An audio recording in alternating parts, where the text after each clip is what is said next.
दशहरा का मतलब है कि इसमें भगवत स्मरण करने से, भगवत नाम संकीर्तन, भगवत कथा श्रवण करने से जीव के 10 पाप नष्ट हो जाते और 5 इंद्रियां, रजतम सत्व, तीनों विकार और मनुष्य का सबसे बड़ा जो प्रारब्ध, इन 10 की शुद्धि हो जाती है। 10 इंद्रिय और 11 मन। 11 मन रावण ने भगवान शिव को अपने 10 मस्तक तो चढ़ा दिए, लेकिन 11 माथा जो उसका था, 10 माथा चढ़ाने से 10 रुद्र तो प्रसन्न हो गए। 11 ही तत्व हैं और भगवान रावण के पास भी 11 ही माथे हैं और शिव जी के 11 ही स्वरूप हैं, 11 रुद्र। तो 10 रावण ने सिर मस्तक चढ़ा करके 10 रुद्रों को तो प्रसन्न कर लिया, लेकिन भगवत लीला से उसे ने 11वें रुद्र की अवज्ञा कर दी और उस अवज्ञा से कोई किसी महत की, पूजनीय की, महाभारत में वैशंपायन ऋषि जन्मे जैसे कह रहे हैं कि अपूज्याः यत्र पूज्यन्ते पूज्यानां च व्यतिक्रमः त्रीणि तत्र भविष्यन्ति दुर्भिक्षम मरणम भयम। महाभारत का है।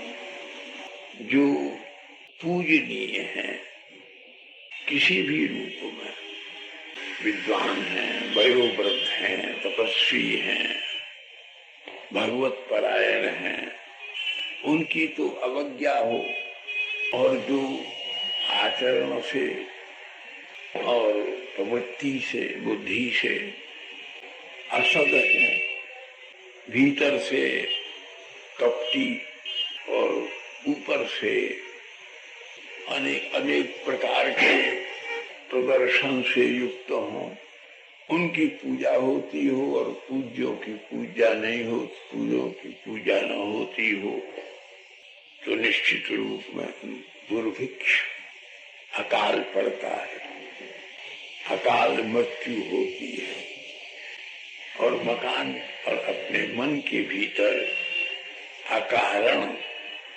संशय और भय सदा बना रहता है। तो भगवान शिव की ही माया से 10 का तो पूजन कर दिया, 10 रुद्रों का, लेकिन 11 रुद्र का पूजन नहीं किया। जो मन के अधिष्ठाता है, सब कुछ दिया, लेकिन किसी को अपना मन नहीं दिया।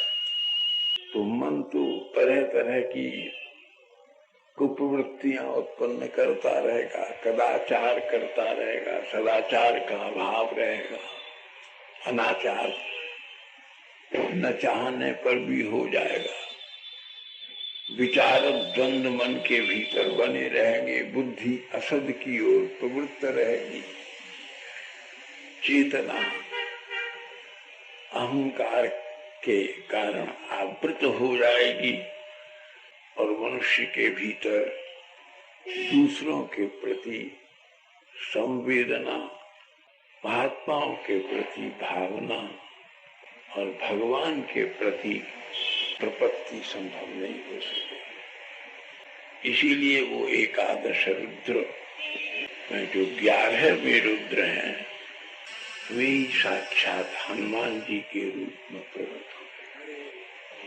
शिव के 11वें रुद्र।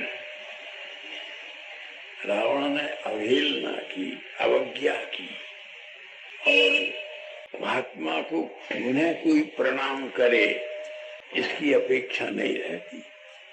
कोई संभ्रांत व्यक्ति आए तो सत स्वभाव के महापुरुष ये प्रतीक्षा नहीं करते कि वह प्रणाम करे तब हम आशीर्वाद दें। स्वभाव है अच्छा आइए आइए आइए। वो प्रणाम करने का संकल्प करते हैं, ये प्रणाम पहले ही प्रस्तुत कर देते। यही सत स्वभाव है, सबके प्रति सद्भावना, सबके प्रति सात्विक वृत्ति, शुभईषणा। सबसे बड़ी बात है शुभईषणा। एक संस्कृत का सबका शुभ चाहो, मंगल चाहो, मंगल करो। पर मंगल करना हमारी सामर्थ्य नहीं है, इसीलिए मंगल करने की सामर्थ्य तो केवल श्री राम में है। क्योंकि रघुनाथ सबका मंगल करते हैं, इसलिए राम जी का पूरा नाम क्या है? सदा प्रसन्न राघव। हम शॉर्ट में कहते हैं राम, लेकिन वास्तव में रघुनाथ जी का पूरा नाम क्या है? सदा प्रसन्न राघव। जो सदा प्रसन्न रहते हैं, खाली रहते हैं सो बात नहीं है, रघुनाथ जी सदा ये चाहते हैं कि तुम भी सदा प्रसन्न रहो, इसलिए उनका नाम राम है। रमयति, जो प्रतिक्षण रमण करते हैं, अर्थात किस अपने आनंद में। रघुनाथ जी साक्षात आनंद हैं, फिर किस आनंद की अपेक्षा करते हैं? बोले आपको किस आनंद की अपेक्षा है? आप स्वयं आनंद मूर्ति हो, आनंद विग्रह हो। बोले एक ही है कि मुझे आनंदमय का स्मरण करते हुए भी तुम आनंदित क्यों नहीं हो रहे? तुम निरानंद क्यों हो? तुम चिंता में, उलझन में, समस्याओं में, मैं जो कि तुम्हारे अंतर में हूं, उनका तो अनुकरण तुम नहीं कर रहे। सदा प्रसन्न राघव अंतःकरणे विराजते, ईश्वरः सर्वभूतानां हृदयेषु तिष्ठति। ईश्वर सच्चिदानंदमय है, वो हमारे आपके भीतर विराजमान है और झोली खोले बैठे कि तुम आनंद लो। उद्धव से श्री कृष्ण कहते हैं एकादश स्कंध में, भागवत में, उद्धव ने पूछा कि आपको प्रसन्न करने का सर्वोत्तम सरल साधन क्या है?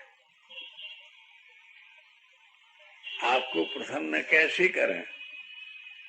लोग कितने यज्ञ करते हैं, आहुतियां देते हैं, योग करते हैं, दान देते हैं, भगवान को प्रसन्न करने के लिए कितने नैवेद्य निवेदन करते हैं, और परंतु जो ये नहीं कर पाते, जिनको खुद खाने को, जिनके पास रोटी नहीं है, वो आपको प्रसन्न कैसे करें? तो बोले इसी बात को सिखाने के लिए तो मैंने अवतार लिया। मेरे अवतार का प्रयोजन क्या है? एक सबक देना कि देखो अब इस अवतार में अभिषेक की तैयारी, वनवास हो गया, पितामहरण, सीताहरण, राजराजेश्वर होकर के भी नंगे पैर जंगलों में भटक रहे हैं, लेकिन कहीं राम दुखी हुए हैं ये तो हमने नहीं पढ़ा, या इस कारण से रघुनाथ जी को मन में कुछ फील हो रहा हो, ये तो नहीं हुआ। तो कोई कहेगा क्यों?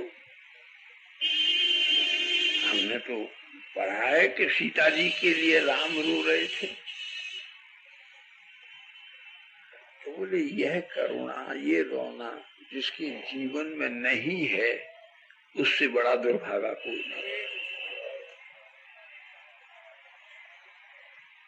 वो अनफॉर्चुनेट।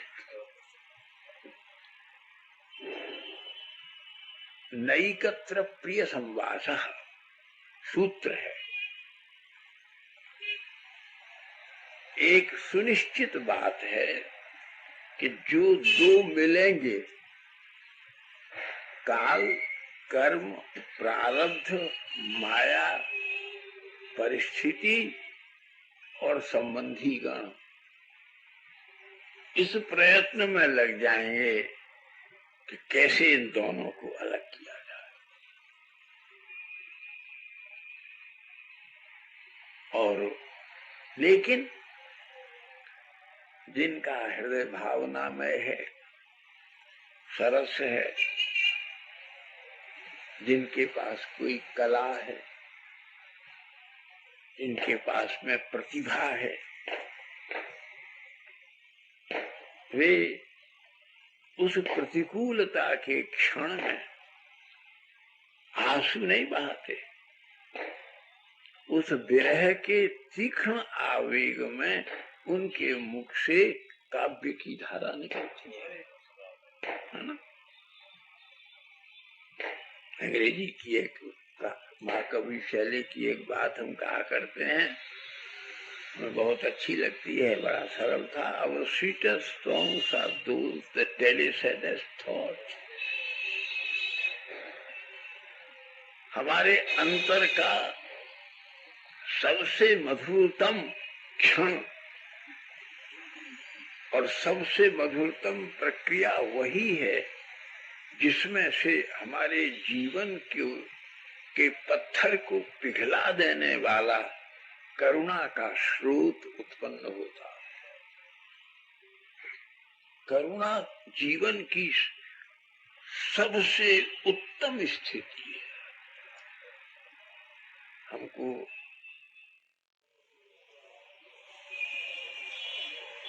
दशहरा का मतलब है कि इसमें भगवत स्मरण करने से, भगवत नाम संकीर्तन, भगवत कथा श्रवण करने से जीव के दसों पाप नष्ट हो जाते। दसों। और पांचों इंद्रियां, रजतम सत्व तीनों विकार